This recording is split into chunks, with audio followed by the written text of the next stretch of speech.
What is inertia? The tendency of a body to maintain the state of rest or uniform motion of a body in a straight line is called as inertia. It means that every body has the tendency to maintain its state.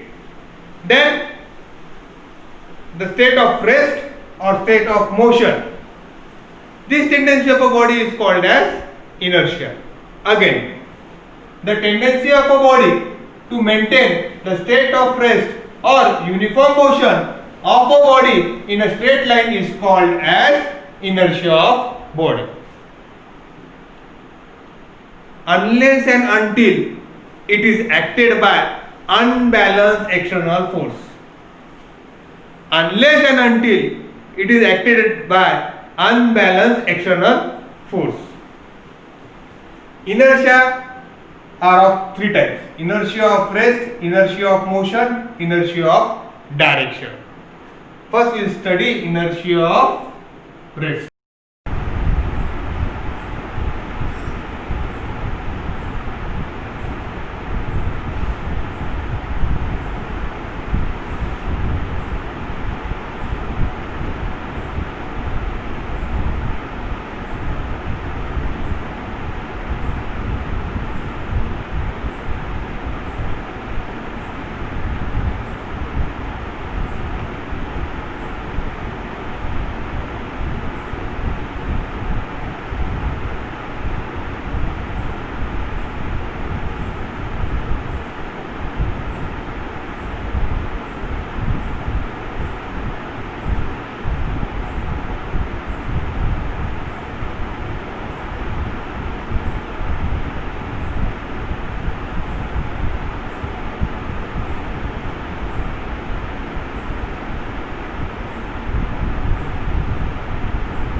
Inertia of rest.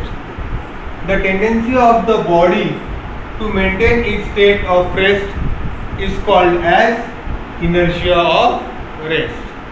Unless and until an unbalanced external force acts upon it. For example, if I keep the cap on my hand, then it will have a tendency to maintain its position of rest. And this tendency to maintain its position of rest is called as inertia of rest, unless and until unbalanced force is acted upon it. What will happen when the unbalanced force is acted upon it? We know that when the unbalanced force is acted upon a body, then the force can overcome the inertia of rest. For example, the body is at rest, it will have inertia of rest. If I apply an unbalanced force on it, then what will happen? This unbalanced force can overcome the inertia of rest and this rest object can be brought into motion.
inertia of motion.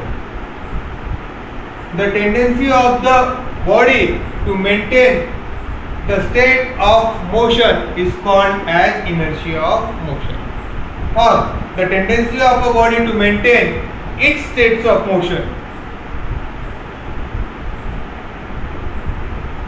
The tendency of the body to maintain its states of motion is called as inertia of motion. For example, if a body is moving with a uniform acceleration in a straight line, the body will keep on moving in the straight line unless and until an unbalanced force act upon it. What will happen when an unbalanced force act upon it? What happens? It can overcome the inertia. For example, if a body is moving in a particular direction and if unbalanced force is acted upon it in the opposite of its direction, then it will overcome the inertia of motion of a body, and that moving body can be brought into rest. Again, we can say that the unbalanced force can change the state of the motion of a body. A rest object can be brought into motion, a moving object can be brought into rest by unbalanced force.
Inertia of direction. The tendency of the body to maintain its direction of motion is called as inertia of direction.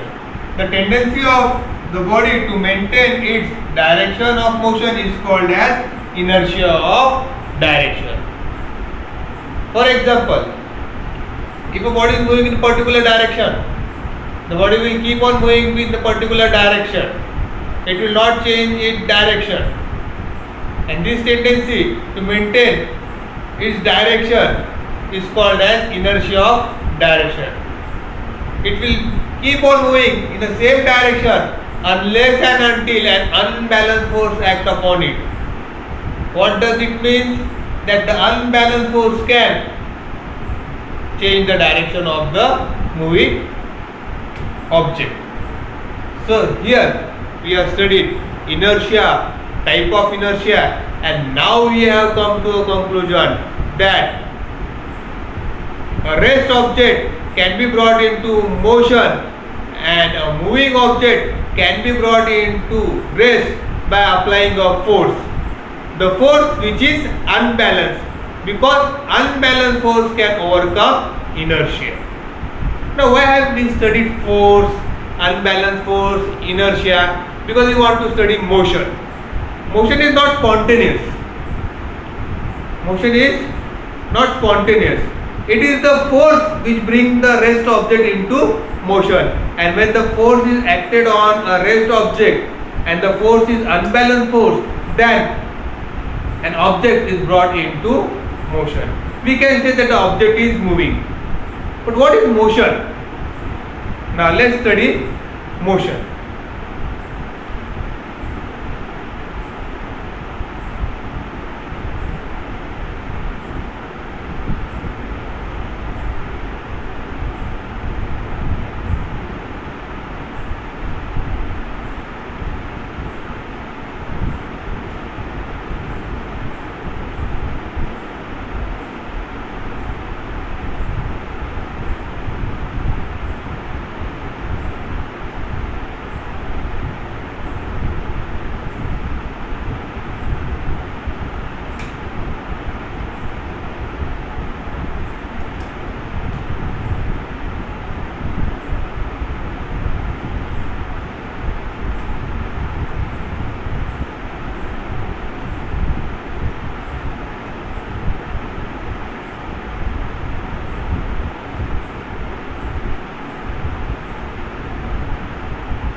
My dear students, we have seen the birds flying in the air. We have seen the leaves of the tree moving. So we can say that there is a motion in these both the activity. But how can we describe motion? How can we put it into words? I am going to write the definition of motion.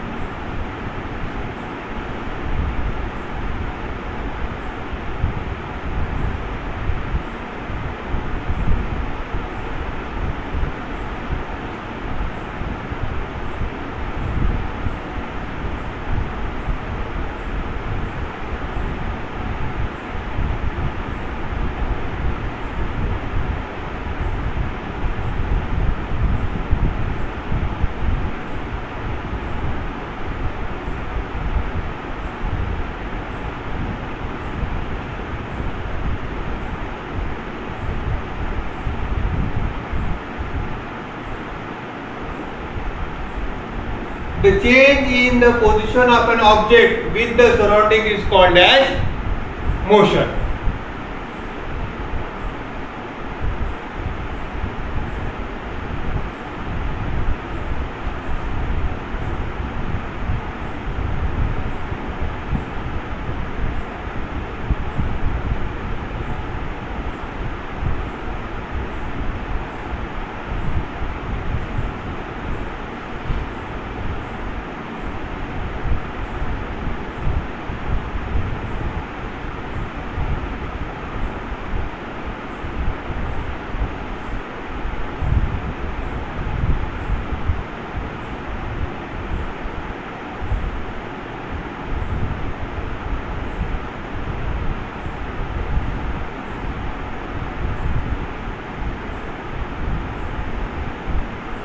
Let's consider point A and point B. And consider a truck moving from point A to B in a particular interval of time. When the body is moved from one place to another place, definitely motion has come into play. So how can we explain that few minutes before the truck was near the tree and now the truck is near the building. So the change in the position of an object with respect to surrounding is said to be motion. Here we can say that motion has taken place because there is a change in the surrounding. And when there is a change in the surrounding, we can say that a motion has taken place. How there is a change in the surrounding? The truck is near the tree, and after some time, the truck is near the building. So the surrounding is changed. Here, near the truck, there is a tree, and here, near the truck, there is a building. So the change in the position of an object with respect to surrounding, the change in the position of object with respect to surrounding is called as motion. But my dear friend, this definition has certain limitations. I am going to explain you with a nice example.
a train is moving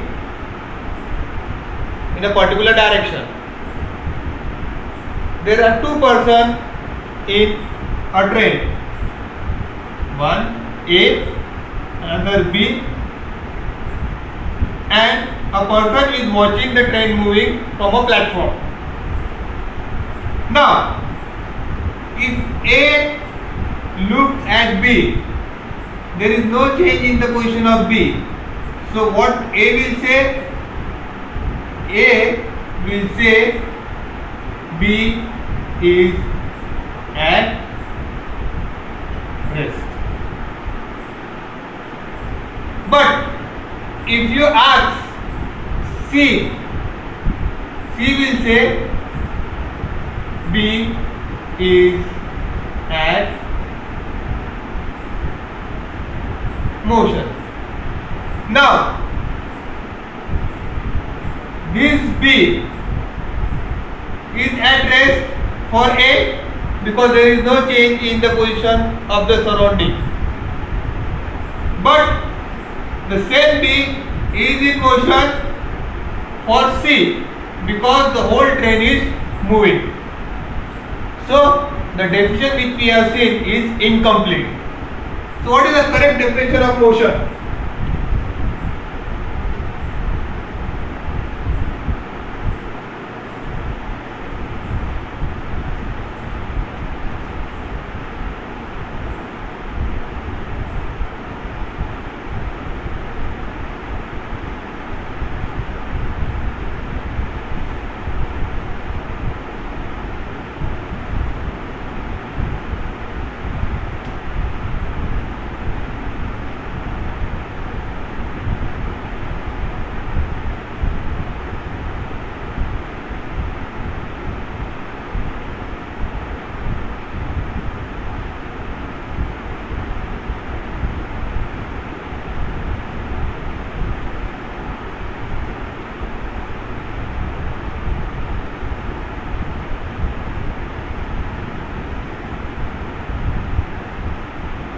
The change in the position of an object with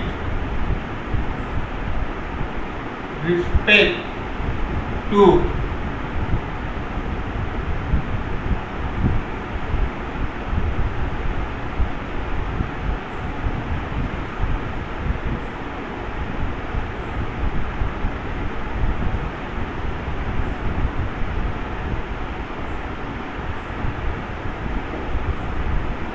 the change in the position of an object with respect to reference point is called as motion.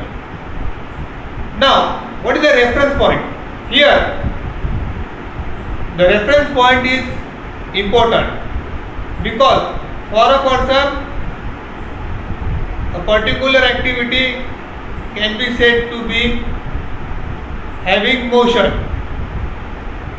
But for the other person, the activity can tell that there is no motion. So, the change in the position of an object depends upon the reference point. Okay. For example, if we look at the walls of our classroom, for you there is no change in the position of an wall of a classroom with respect to surrounding. So what will you say? That the walls of the classroom are at rest. But if the same walls of the classroom is observed by a person who is on another planet, then he will say that the walls of the classroom are in motion because the reference point has been changed. For him, the earth is rotating as well as revolving, and therefore he is saying that the walls of our classrooms are in motion. From these two examples, what do we learn? We learn that motion is a relative term. What is motion? Motion is a relative term. That's all, students. We'll stop here.